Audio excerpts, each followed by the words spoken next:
नमस्कार दोस्तों, मैं हूं अजय चौधरी। आज आपके सामने फिर से एक नए वीडियो के साथ। और आज के वीडियो में मैं आपके सामने एक आदर्श प्रश्न पत्र का भाग 2 रखने जा रहा हूं, जो कि आरपीएससी के सेकंड ग्रेड के एग्ज़ाम के लिए महत्वपूर्ण है। देखिए, एक उत्कर्ष संस्थान है, उसके नोट्स, उसके मॉडल पेपर मेरे सामने आए हैं आज। और मुझे लगता है कि कुछ हो सकता है विद्यार्थियों ने इसे देखा हो, और हो सकता है इसको ना भी देखा हो। जिन्होंने देखा है, जिन्होंने पढ़ रखा है, वो ना भी देखें तो कोई बात नहीं, लेकिन जो विद्यार्थी नए हैं और जिन्होंने ये मॉडल पेपर नहीं देखे हैं, वो इनको निश्चित रूप से देखें। और मेरा उद्देश्य अभी यही है कि मैं ज़्यादा से ज़्यादा विषय सामग्री या क्वेश्चन है वो आपके सामने उपलब्ध करवाऊँ, ताकि आपका सिलेक्शन जो है वो आपकी मंजिल और ज़्यादा आसान हो सके।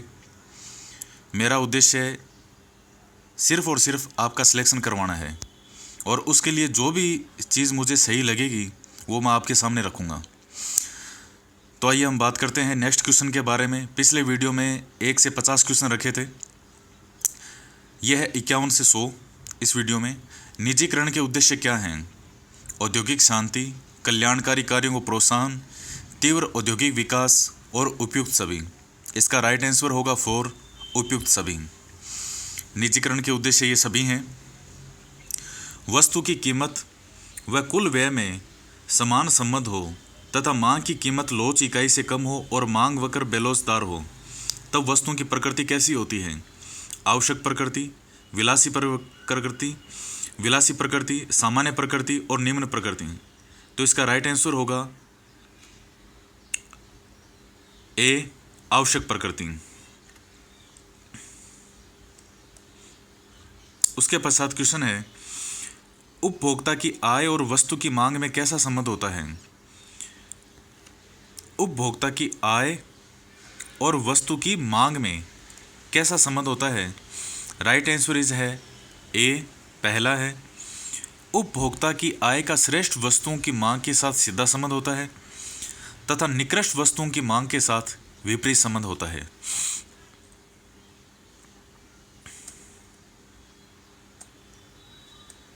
उसके पश्चात है क्वेश्चन नंबर 54। मुद्रा के मूल्य का अर्थ होता है, यानी मुद्रा की क्रय शक्ति। नेक्स्ट क्वेश्चन है, नगद कोष का प्रतिशत कम करके बैंक अपनी साख निर्माण की शक्ति में क्या कर सकते हैं? वृद्धि कर सकते हैं। क्वेश्चन नंबर है 56।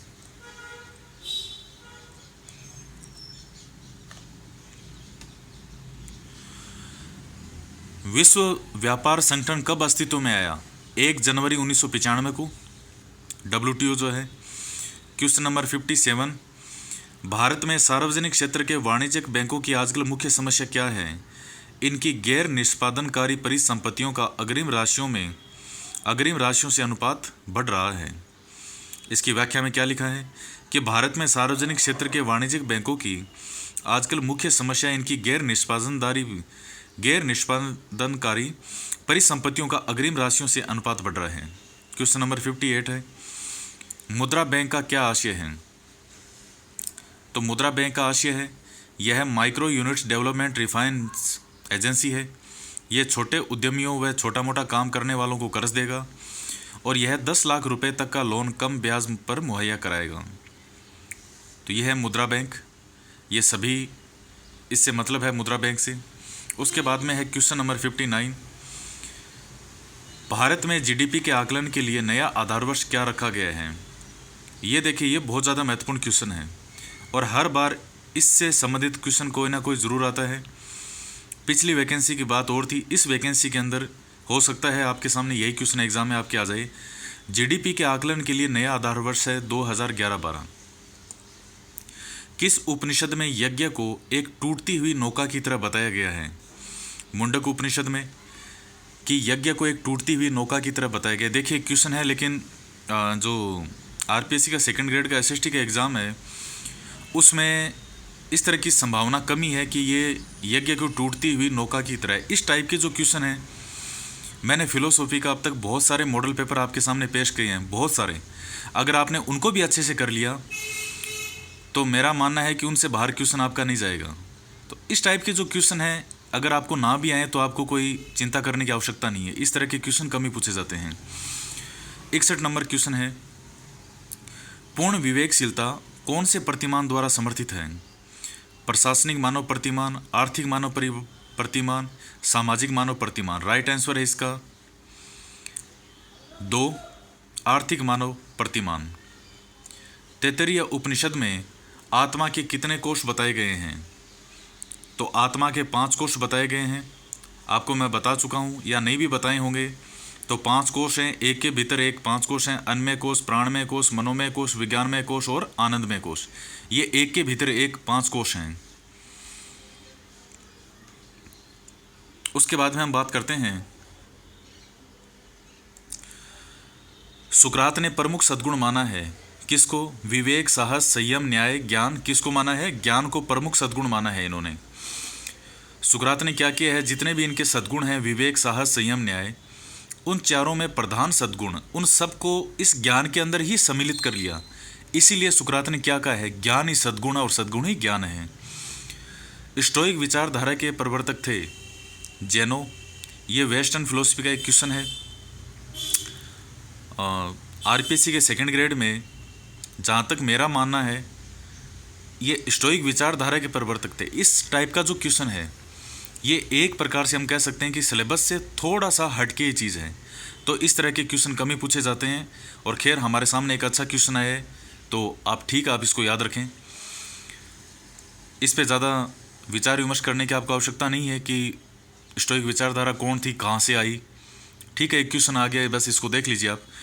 भारतीय नीति शास्त्र में स्वीकृत प्रथम और आधारभूत पुरुषार्थ क्या है? धर्म। देखिए क्या पूछ रहा है ये। अगर परम पूछा होता कि भारतीय नीति शास्त्र में परम पुरुषार्थ क्या है, तो हम इसका आंसर करते मोक्ष। लेकिन ये प्रथम और आधारभूत पूछ रहा है, तो सबसे पहला और जो सबका आधार है वो है धर्म।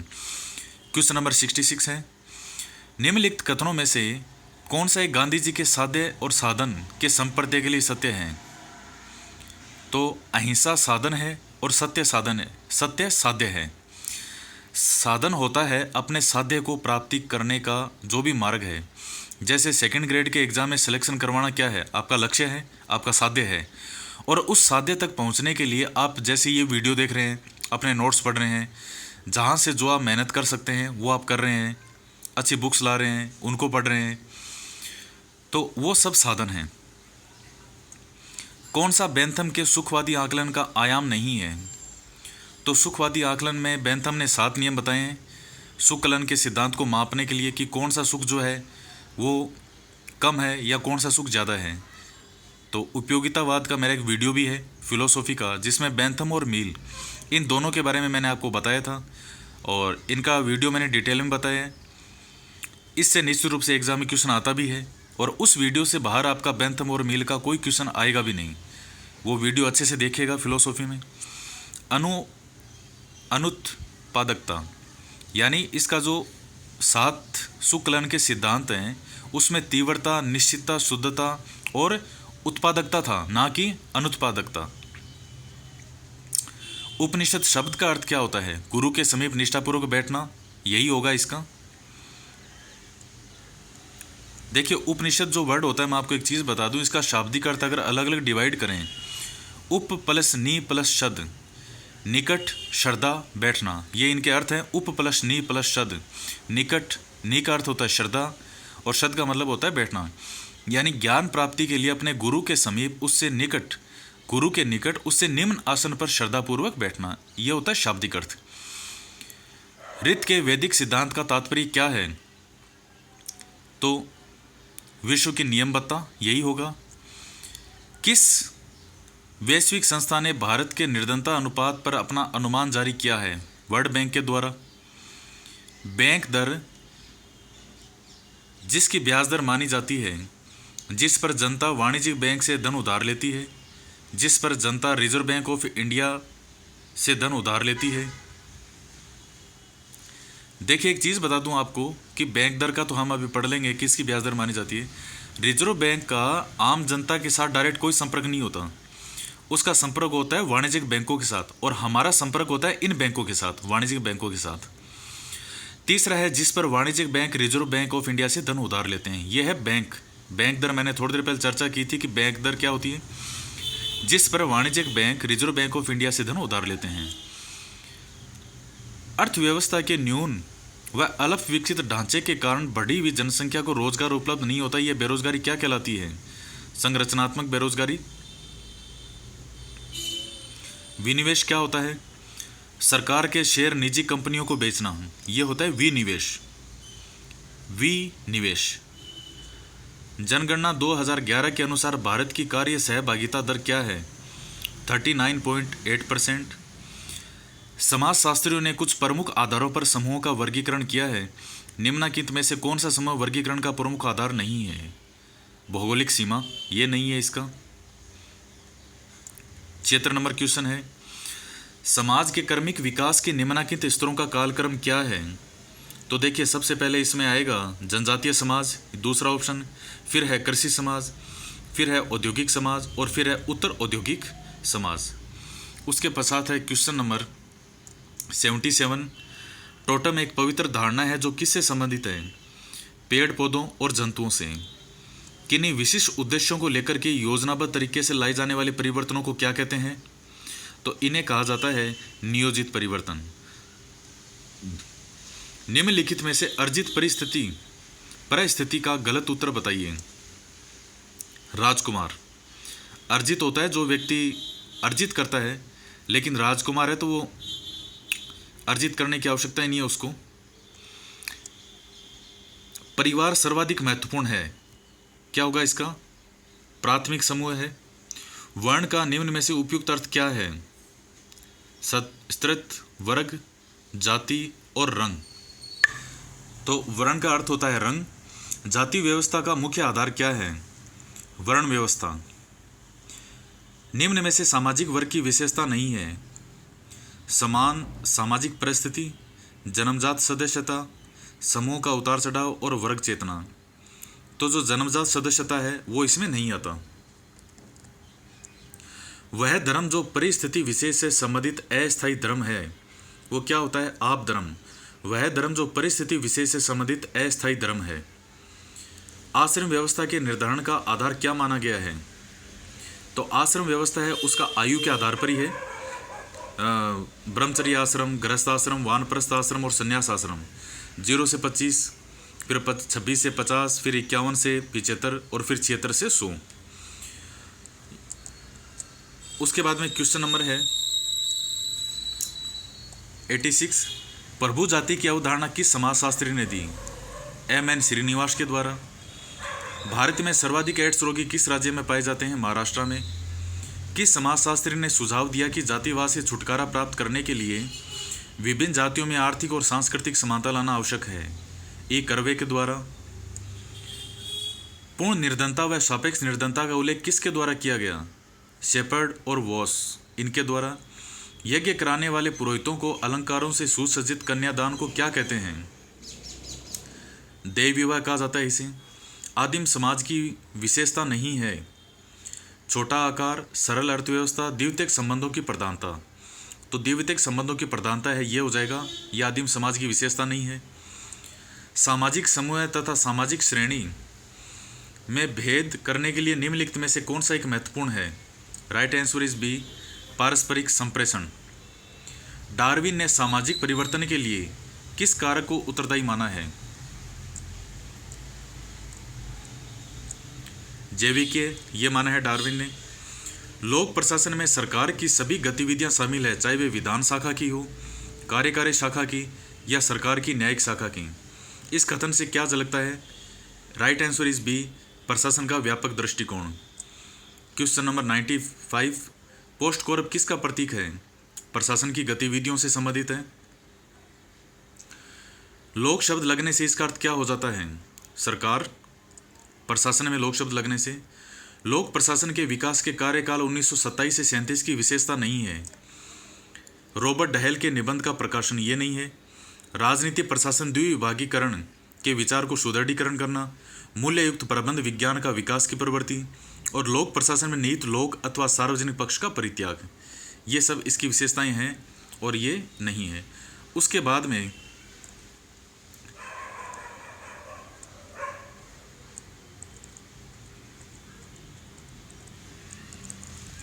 98 नंबर क्वेश्चन है, कौन सा एक राज्य सचिवालय का कार्य नहीं है?